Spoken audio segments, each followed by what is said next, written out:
Sukhibhava charitable trust నందు వెల్ల గ్రామ వాస్తవ్యులు డాక్టర్ వెంకట ఆధ్వర్యంలో పేదలకు అన్నదానం. అంబేద్కర్ కోనసీమ జిల్లా రామచంద్రపురం పట్టణంలో గల సుఖీభవ చారిటబుల్ ట్రస్ట్ ఆవరణలో డాక్టర్ తిర్రి వెంకట్ మాతృమూర్తి స్వర్గీయ గంగాభవాని సంవత్సరిక వేడుక సందర్భంగా నిరుపేదలకు అన్నదాన కార్యక్రమం ఏర్పాటు చేశారు.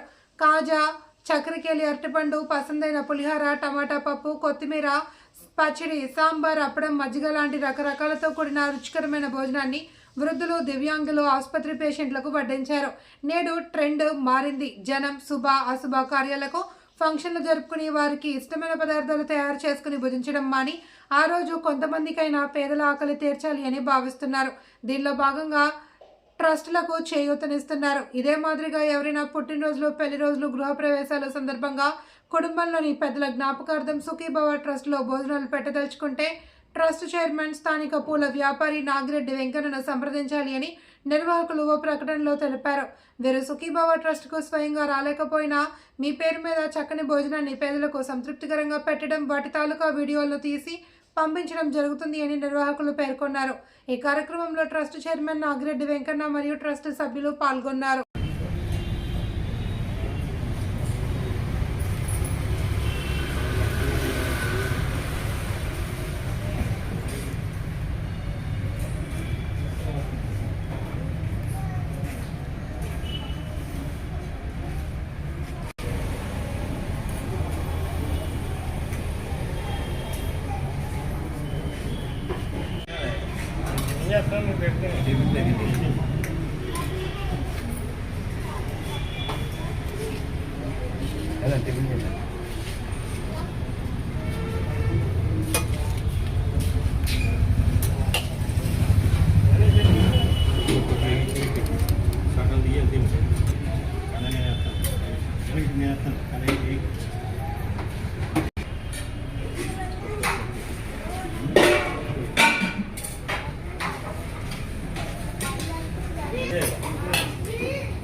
చెప్పరా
మరి గ్రామస్తులైన డాక్టర్ వెంకట గారు వారి తల్లి గారు దివ్య గంగాభవాని గారు సంవత్సరం సందర్భంగా సుఖీభావ చారిటబుల్ ట్రస్ట్ నుండి అన్నదాన కార్యక్రమాన్ని ఏర్పాటు చేసినారు. వాళ్ళ ఆత్మకు శాంతి కలిగించాలని కోరుచున్నారు. సుఖీభావ చారిటబుల్ ట్రస్ట్ నాగిరెడ్డి వెంకన్న గారు వాళ్ళ పేరు మీద కానీ వాళ్ళ తల్లి గారి పేరు మీద కానీ ఎవరి పేరు మీద అయినా సరే నాగిరెడ్డి వెంకన్న గారికి ఇచ్చి సహకరించవలసిందిగా కోరుచున్నాం.